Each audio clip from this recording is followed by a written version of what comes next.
Well, the second season of Madison College Esports has come and gone for the regular season, the postseason now on the week ahead. And to fill us in on how things have been going, we're joined by head coach Joe Hanson. And coach, if you could take us through kind of this second semester, second season, what you saw from your guys. There were some new games added compared to back in the fall, and some different players in the roster. But how did things shake out over the past 8 or 9 weeks? Thanks for having me. First of all, I appreciate you taking the time.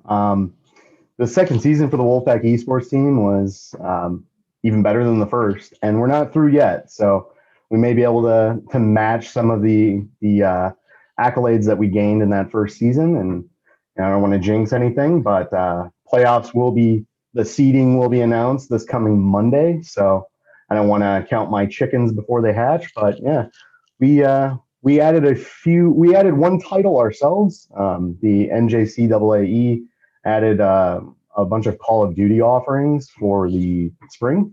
They were kind of like a trial run, but they had pretty good support, so they extended them through the whole season. It was just going to be a 4-week thing, really, and we were just going to try and test the water on it. But I'm not sure, what games we're going to continue. It seems like this is there's a pretty standard rotation that we have of Overwatch, Smash, and Rocket League. Mm-hmm. And there'll probably be, a Call of Duty or a Valorant, another FPS variety out there. What did you or the team learn after the fall semester that maybe helped here in the second semester, whether it be organization or competition or practice or what? How were you able to kind of, better yourselves for this second season? The biggest thing is we didn't have to create quite so much from scratch going into the second season. We had a good process around some of this stuff. We're still waiting to enable a little bit of automation for some of the more nuanced things, such as coordinating and scheduling the meetings for when you actually play your game. We're hoping that the platform that the NJCAAE uses will allow that to be exportable pretty soon. But as far as a team, we all learned from what we had done last season, and we built off of the skills training. And I would say, quite honestly, we doubled down on that in our practice. We had a team that last season we had to remove the roster. We had a player who had to leave, unfortunately, and that was really heartbreaking for those that were left on that team. And we were able to recover that team this spring, and they ended with a winning record. I'll say 500 is a winning record playing the game that they played, because it was very intense. They played really well, and I'm honestly shocked that their record was only what it was, because that kind of speaks to the accolades. But we continued the practice plans and expanded team play, probably twofold from fall semester. Now, obviously, the fall semester ended on as high a note as you could possibly have, with Caden Crockett winning a national championship in Super Smash. I know you don't know exactly how things are going to shake out in terms of who's playing and when until this coming week, but what are just your feelings at this point of how this postseason might shape up for Madison College Esports? I'm kind of nervous to even see the bracket come out with what I think is about to happen here. Madison College Wolfpack Esports has a incredibly strong team for Smash. I can't say enough about that group of players. They are really always playing one another and always working on things and always pushing each other. And it's really it's almost a competition within the team to see who can best one another. And that really pushes them all to be, the best player that they can be, really. I haven't looked at the actual rankings after this week, but we have 6 players that are all treated as individual teams. It would not shock me if 5 made it to playoffs from our team. Okay. I just don't know how all the brackets are going to work with some oddities that occurred during the season. But certain teams or certain groupings had less players and teams in them. So there was buys and how they all account for that. I'm very interested to see how this is going to work, but I have a feeling we're going to have another friendly fire situation like we did last year. The team's already talking about it, and they're fine with it as long as it happens at an appropriate bracket, at an appropriate round within the bracket. They don't want to knock each other out in the first round when we're just streaming it to ourselves. Pressure on Caden to repeat. Have you talked to him about that and how he handles it? Caden had a great attitude from the moment that he won, and we all kind of were just sitting there going, "What just happened?"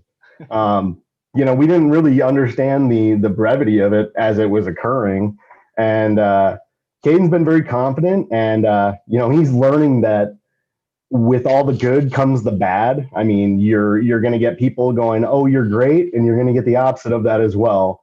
But both he and Baxter Beckwith making it to the semifinal round and having to play one another.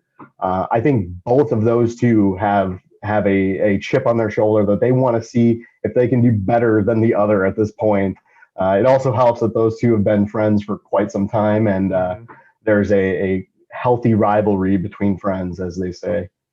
Last question. You talked obviously about Super Smash. The other 3 offerings were more team-based. That one's more individual, but will any of those 3 team-based games have a chance to compete in the postseason? As I was mentioning before, the team that kind of reformed this year was Overwatch, and my kudos to that group and the coach that actually works with them, Shane Webb. Coach Shane and Captain Ryan, they brought that team back from essentially, a failed season. We only got through 4 weeks before things fell apart, and we were doing well through them. It wasn't that we were doing poorly and someone took off. It was completely unrelated to the game. They fell just short. They only take 8 teams from that. Okay. And, the way the grouping was set up, there's 4 groups, so it was top 2. They're tied with another team, so they're tied at 4th in it. So at this point, it's, they're out mathematically. Call of Duty, we played Cold War 4v4 map rotations, and this was the first season that we had even thought to play COD. And let me just say that there are some incredibly good teams in that league. That team struggled mightily, and that was partially the rules that the organization had, the NJC.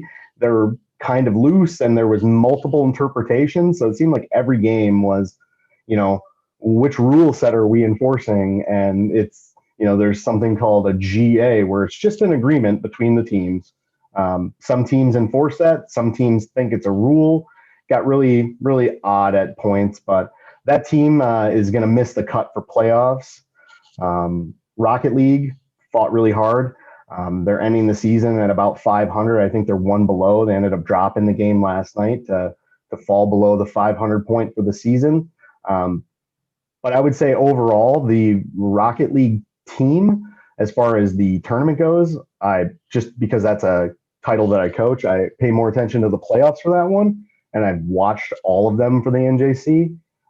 There are teams in the top that, I mean, there was a guy there last year that had, I want to say he was an SSL, which is the highest rank that they have. So that's pretty intense when you think about a 2-year college having a player at that level, just amongst the ranks of the enrolled students, really. I don't know if that college recruited that player or what, but in Rocket League, there are like 6 or 7 teams that are all undefeated at this point.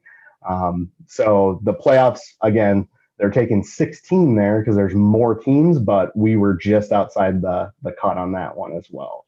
So at this point, it looks like just Smash, and we're hoping to get some pretty heavy team involvement, at least in the first couple of rounds, and we'll see what happens from there. All right. Well, we're excited as well to follow Madison College Esports through this postseason run, and hopefully, again, maybe celebrate a national championship. Coach, congrats again on a great regular season here in the second semester. Best of luck in the upcoming weeks in the playoffs. Thanks, Adam. Appreciate it. Go Pack.